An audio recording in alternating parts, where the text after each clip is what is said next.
যারা ঝাড়খণ্ড টেট দিতে চলেছেন ভাই, তো ঝাড়খণ্ড টেটের উপযোগী বাংলা প্যাডাগজি থেকে কয়েকটা প্রশ্ন আজকে আপনাদের সঙ্গে ডিসকাস করব।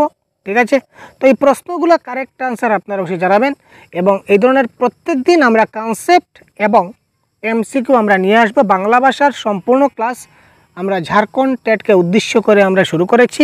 প্লেলিস্টে গিয়ে আপনারা দেখতে পারেন, প্রত্যেকটা ক্লাস দেওয়া আছে, আরও আপকামিং দিনে আরও ক্লাস আসবে। ঠিক আছে, তো আপনারা প্রত্যেকটা ক্লাস মনোযোগ সহকারে দেখবেন এবং আশা করি এর মধ্যে থেকেই আপনাদের পরীক্ষায় প্রশ্ন কমন আসবে। ক্লিয়ার? তো চলুন আমরা আজকের যে ক্লাসে আমরা যাই। আজকের প্রশ্ন তো দেখুন, এবারের যে প্রশ্নটা হবে, প্রশ্নটা হচ্ছে মাতৃভাষা শিক্ষণের প্রধান উদ্দেশ্য কী। তো মাতৃভাষা শিক্ষণের প্রধান উদ্দেশ্য কী, এই প্রশ্নের কারেক্ট আনসার কী হবে আপনারা দেখুন। তো মাতৃভাষা শিক্ষণের 4টি কৌশল: শ্রবণ, কথন, পঠন, লিখনের দক্ষতা আয়ত্ত করা, মাতৃভাষা মাধ্যমের বিদ্যালয়ের জন্য শিক্ষক প্রস্তুত করা, বাংলা ভাষার প্রচলন করা, বাংলা সাহিত্যিক প্রস্তুত করা। তো মাতৃভাষা শিক্ষণের প্রধান উদ্দেশ্য কী একটু বলুন তো। আপনাদের মতে কারেক্ট আনসার কী হয় একটু খুব তাড়াতাড়ি কমেন্ট বক্সে বলুন, তারপরে আমরা আনসার দিচ্ছি। মাতৃভাষা শিক্ষণের এই ধরুন আরও বেশ কয়েকটি প্রশ্ন আছে, আজকে আমরা সলভ করব। তো দেখুন, মাতৃভাষা শিক্ষণের প্রধান উদ্দেশ্য হচ্ছে কি, আমরা একটা শিশু যাতে LSRW কমপ্লিট করতে পারে। LSRW মানে লিসেনিং, স্পিকিং, রিডিং এবং রাইটিং। শ্রবণ, কথন, পঠন এবং লিখন দক্ষতা যাতে সে আয়ত্ত করতে পারে। এখানে মাতৃভাষা মাধ্যমের বিদ্যালয়ের জন্য শিক্ষক প্রস্তুত করতে হবে, এটা কিন্তু মাতৃভাষা শিক্ষণের প্রধান উদ্দেশ্য নয়। বাংলা ভাষার প্রচলন অলরেডি আছে ভাই, আর প্রচলন করতে হবে না। বাংলা সাহিত্যিক আমরা প্রস্তুত করি না, যে বাংলা ভাষায় যার ভালো জ্ঞান হবে সে অটোমেটিক্যালি বাংলা সাহিত্যিক হয়ে যাবে। কারেক্ট আনসার হচ্ছে মাতৃভাষা শিক্ষণের 4টি কৌশল হচ্ছে শ্রবণ, কথন, পঠন, লিখনের দক্ষতা আয়ত্ত করা। গদ্য শিক্ষণের মূল উদ্দেশ্য হলো, কারেক্ট আনসার কি? ছাত্রছাত্রীর ভাষা জ্ঞান বৃদ্ধি করা, কথা বলার সুর আয়ত্ত করা, বিভিন্ন লেখকের সহিত পরিচয় ঘটানো, জ্যোতি বিরামচিহ্নের ব্যবহারের দক্ষতা লাভ করা। তো কারেক্ট আনসার এখানে গদ্য শিক্ষণ। তো এখানে গদ্য শিক্ষণ অর্থাৎ শিক্ষার্থীকে যখন আমরা গদ্য শেখাচ্ছি, তো গদ্য শেখানোর মূল উদ্দেশ্যটা কি? আপনার মতে কারেক্ট আনসার কি হতে যাচ্ছে ভাই? দেখুন, আপনারা যদি আমাদের সঙ্গে সঙ্গে সলভ না করেন তাহলে কিন্তু মুশকিল। কেন মুশকিল? কারণ পরীক্ষা তো আপনি দেবেন ভাই, আমি দেবো না, তাই না? তো আপনি তো সলভ করতে হবে। একটু ভাবুন না কারেক্ট আনসার কী হতে পারে। এখানে পরীক্ষা ভুল প্রশ্ন যদি কমেন্ট বক্সে ভুল আনসার করুন, কেউ তো আপনাকে গালি দিচ্ছে না বা বোকা দিচ্ছে না, তাই না? তো কারেক্ট আনসার বলুন না কমেন্ট বক্সে কী হতে পারে। এবার দেখুন, গদ্য শিক্ষণের মূল উদ্দেশ্য বিবিধ লেখকের সঙ্গে পরিচয় ঘটানো। সেটা কী ধরনের কথা? যদি বিভিন্ন লেখকের সঙ্গে পরিচয় ঘটাই তাহলে কি তার গদ্য শিক্ষণ হয়ে গেল? মোটেই না। জ্যোতি বিরামচিহ্নের ব্যবহার এখানে গদ্য শিক্ষণের মূল উদ্দেশ্য নয়। গদ্য শেখাচ্ছি অর্থাৎ ছাত্রছাত্রীর ভাষা জ্ঞান বৃদ্ধি করা। গদ্য শিক্ষণের মূল উদ্দেশ্য হচ্ছে কি, ছাত্রছাত্রীর ভাষা জ্ঞান বৃদ্ধি করা ইজ দ্য রাইট আনসার। নিচের কোনটি মাতৃভাষা শিক্ষণের উদ্দেশ্য নয়? বড়িয়া কোয়েশ্চন ভাই। নিচের কোনটি মাতৃভাষা শিক্ষণের উদ্দেশ্য নয়? মাতৃভাষার প্রতি ছাত্রছাত্রীর আগ্রহ বৃদ্ধি করা, কবি সাহিত্যিকদের সঙ্গে পরিচয় করানো, মৌলিক চিন্তাধারা এবং কল্পনার শক্তির উৎকর্ষ সাধন করা, মাতৃভূমিকে ভালোবাসা শেখানো। তো correct answer question number 4, correct answer কি দাঁড়াবে?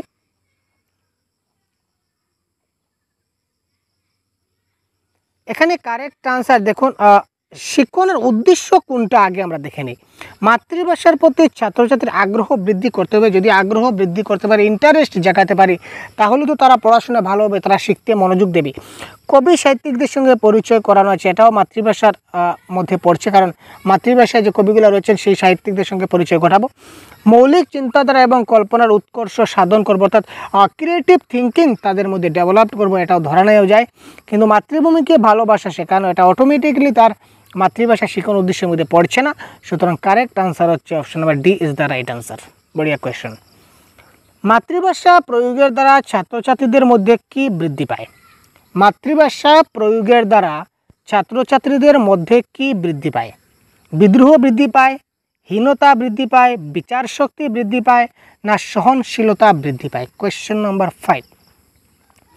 একজন ছাত্র যদি মাতৃভাষা প্রয়োগ করে তাহলে তার মধ্যে কি বিদ্রোহ বৃদ্ধি পায়? আজকে আমি মাতৃভাষা শিখেছি, মাতৃভাষা প্রয়োগ করতে পারি, তার মানে কি আমার মধ্যে কি বিদ্রোহ বেড়ে গেছে? সেটা কী ধরনের কথা হবে? হীনতা বেড়ে গেছে? মোটেই না। সহনশীলতা বাড়তেও পারে, নাও বাড়তে পারে। তো সেই মাতৃভাষা প্রয়োগের ফলে সহনশীলতার কোনো সম্পর্ক নাই, কিন্তু বিচার শক্তির বৃদ্ধি হবে। আমি যদি মাতৃভাষা ভালো করে প্রয়োগ করতে পারি তো আমি কোন কথাটা ভালো কথা বলছি, কোন কথাটা খারাপ বলছি, সেটা আমি বিচার করতে, ভালো এবং মন্দ সেটা আমি বিচার করতে পারবো। সুতরাং বলতে পারি যে বিচার শক্তি বৃদ্ধি হবে ছাত্রছাত্রীদের মধ্যে। ক্লিয়ার? মাতৃভাষা ভালোভাবে শিখতে গেলে কয়টা স্তর পার করতে হয়? Question number 6। মাতৃভাষাটা ভালোভাবে শিখতে গেলে কয়টা স্তর পার করতে হয়? এটার কারেক্ট আনসার হবে অপশন নাম্বার সি, 4টা স্তর। কী কী স্তর ভাই? একটা হচ্ছে LSRW, অর্থাৎ এল মানে হচ্ছে লিসেনিং, লিসেনিংকে আমরা বলতে পারি শ্রবণ, ঠিক আছে। এস ফর স্পিকিং, স্পিকিং মানে কি? কথন। আর ফর রিডিং, রিডিং মানে কি? পঠন। আর ডাব্লিউ মানে আর রাইটিং মানে হচ্ছে রিটেন, LSRW। শ্রবণ, লিসেনিং, স্পিকিং, রিডিং এবং রাইটিং। শ্রবণ, কথন, পঠন, লিখন, এই 4টে জিনিসই তার খুব যদি ভালো করে আয়ত্ত করতে পারে তাহলে আমরা বলতে পারবো যে সে মাতৃভাষা খুব ভালো করে শিখে। যে ভাষায়, যে কোনো ভাষা যদি এই 4টা স্তর পার করতে পারে তার মানে সে ওই ভাষাটা সে পাক্কা। ঠিক আছে? ক্লিয়ার? মাতৃভাষা শিক্ষা হরণের ক্ষেত্রে কোন পদ্ধতিটি সহজ?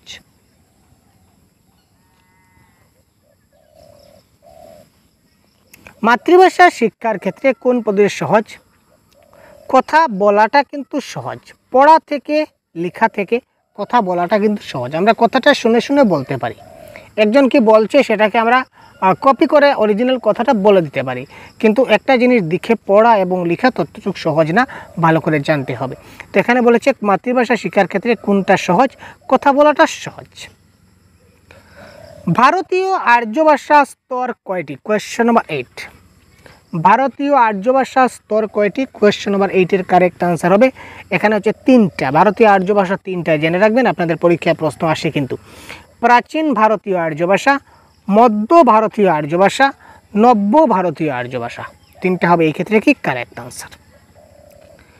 প্রাচীন ভারতীয় আর্য ভাষার 2টা উদাহরণ। প্রাচীন যে ভারতীয় আর্য ভাষা রয়েছে এই প্রাচীন ভারতীয় আর্য ভাষার 2টা উদাহরণ কি কি? Question number 9। এটা হবে বৈদিক ভাষা এবং সংস্কৃত ভাষা। প্রাচীন ভারতীয় আর্য ভাষার 2টা উদাহরণ হচ্ছে বৈদিক ভাষা এবং সংস্কৃত ভাষা। জানা না থাকলে খুব তাড়াতাড়ি এগুলো জেনে যাবেন। মধ্য ভারতীয় আর্য ভাষার একটি উদাহরণ কি? এটা হচ্ছে পালি ভাষা। তো মধ্য ভারতীয় আর্য ভাষা আরও কয়টি উদাহরণ যদি বলি তাহলে এটা হবে পালি, প্রাকৃত এবং অপভ্রংশ। মনে রাখবেন, মধ্য ভারতীয় আর্য ভাষার 3টা বেসিক উদাহরণ পরীক্ষায় আসতে পারে। তো এগুলো হচ্ছে পালি ভাষা, প্রাকৃত ভাষা এবং অপভ্রংশ। এখানে অপশনে পালি আছে যার কারণে কারেক্ট আনসার পালি হলো। যদি অপশনে প্রাকৃত হতো তাহলে এটা কারেক্ট আনসার প্রাকৃত হতো। যদি অপশনে অপভ্রংশ হতো তাহলে কারেক্ট আনসার অপভ্রংশ হতো। এই 3টা হচ্ছে মধ্য ভারতীয় আর্য ভাষার উদাহরণ। কোনটা কোনটা? পালি, প্রাকৃত এবং অপভ্রংশ। Very clear. কবিতার ক্ষেত্রে বেশি লাভদায়ক হলো কোনটা? সরব পঠন, নীরব পঠন, কথন না লিখন? কবিতার ক্ষেত্রে যখন আমরা ছাত্রদের কবিতা শেখাবো বা কবিতা পড়াবো তখন বেশি লাভদায়ক কোনটি? সরব পঠন। তার কারণ কি? সরব পঠন মানে কি স্যার? মানে হচ্ছে লাউড রিডিং, মানে জুড়ে জুড়ে পাঠ করা। লাউড রিডিং মানে জুড়ে জুড়ে পাঠ করা। তো কবিতার মধ্যে কি থাকে? কবিতার মধ্যে এক ধরনের ছন্দ থাকে, একটা অলঙ্কার থাকে। ছন্দ এবং অলঙ্কার সহযোগে যখন কবিতাটা পড়া হয় তখন এটা একটা সৌন্দর্য বৃদ্ধি পায়। তালে তালে পড়া হয়। এই তাল এবং যদি আমরা নীরব পঠনে পড়ি তাহলে কিন্তু সেটা কি হবে না, এই কবিতার যে সুর বা তাল, ছন্দ, লয় সেটা আসবে না। যখন আমরা কবিতাটা তালে তালে সুরে সুরে পড়ব তখন সেটা শুনতে অনেক মজা লাগে এবং শিশুরা অনেক মজা পায়, যার কারণে তারা খুব তাড়াতাড়ি জিনিসটা শিখে নেয়। সুতরাং সরব পঠন is the right answer of this question. ভাষা শিখনের ক্ষেত্রে ল্যাঙ্গুয়েজ লার্নিং অর্থাৎ ল্যাঙ্গুয়েজ লার্নিংয়ের ক্ষেত্রে একজন শিক্ষার্থী কী করে? ভাষার জ্ঞান সম্পর্কে সচেতন থাকে না, ভাষার জ্ঞান সম্পর্কে সচেতন থাকে। শিক্ষার্থী সচেতন থাকে কিন্তু কোনো জ্ঞান লাভ করে না, এটা তো একদম ভুল ভাই। যখন আমি কোনো কিছু শিখি তখন তো আমার জ্ঞান লাভ, সচেতন থাকলে তো জ্ঞান লাভ হবেই। শিক্ষার্থী জ্ঞান লাভ করে কিন্তু জ্ঞান সম্পর্কে সচেতন থাকে না, এটা কী ধরনের কথা? আর যখন আমরা একটা ভাষা শিখি, ল্যাঙ্গুয়েজ যখন লার্নিং করি, তখন শিশুটা কী থাকে? সচেতন থাকে। আর যখন সে ল্যাঙ্গুয়েজ অ্যাকুইজিশন করে তখন সে অবচেতন থাকে, আনকনসাস বা সাবকনসাস বলতে পারি। এখানে সে পুরো কনসাস থাকছে। তো ভাষার যখন একটা সে ভাষা শিখছে, অর্থাৎ ধরে নিন আমি ভাষা শিখছি, একটা নতুন ভাষা শিখছি। আমার ক্ষেত্রে ধরে নিন অ্যাসামিস ভাষাটা হচ্ছে নতুন, আমি অ্যাসামিস ভাষাটা শিখব। তো ওই ভাষা শিখতে গেলে আমাকে খুব মনোযোগ দিতে হবে। আর যখন আমি মনোযোগ দিয়ে শিখব তখন সেটা কী হবে? আমি সচেতন থাকবো, তাই না? সুতরাং ভাষার জ্ঞান সম্পর্কে আমাকে কী করতে হবে? সচেতন থাকতে হবে। তো কারেক্ট আনসার হচ্ছে option number B is the right answer. একটি শিশু তার মাতৃভাষা আয়ত্ত করে কোথা থেকে? বিদ্যালয় থেকে, তার পিতামাতা এবং চারপাশের পরিবেশ থেকে, নাকি ভাষা শিখনের মাধ্যমে, না বর্ণপরিচয় পাঠ করে? কারেক্ট আনসার কী হবে একটু বলুন তো ভাই। বিদ্যালয় থেকে, তার পিতামাতা এবং চারপাশের পরিবেশ থেকে, ভাষা শিখনের মাধ্যমে, নাকি বর্ণপরিচয় পাঠ করে? তো এক্ষেত্রে কারেক্ট আনসার হবে আয়ত্ত বা অ্যাকুইজিশন বা অ্যাকোয়ার যখন বলেছে, তো সেটা কারেক্ট আনসার হবে তার পিতামাতা এবং চারপাশের পরিবেশ থেকে কী করে? সে ভাষা আয়ত্তীকরণ করে। তো ল্যাঙ্গুয়েজ লার্নিং এবং ল্যাঙ্গুয়েজ অ্যাকুইজিশন অর্থাৎ ভাষা শিখন এবং ভাষা আয়ত্তীকরণের কনসেপ্টের ক্লাস দেওয়া আছে আমার চ্যানেলে, একবার কাইন্ডলি দেখে নেবেন। তাহলে এই ল্যাঙ্গুয়েজ লার্নিং এবং অ্যাকুইজিশন থেকে যে কোনো প্রশ্ন আপনার আসলে আপনি হালুয়া করে নেবেন। যোগাযোগ স্থাপন অর্থাৎ কমিউনিকেশনকে বাদ দিলে ভাষা হলো? Question number 14।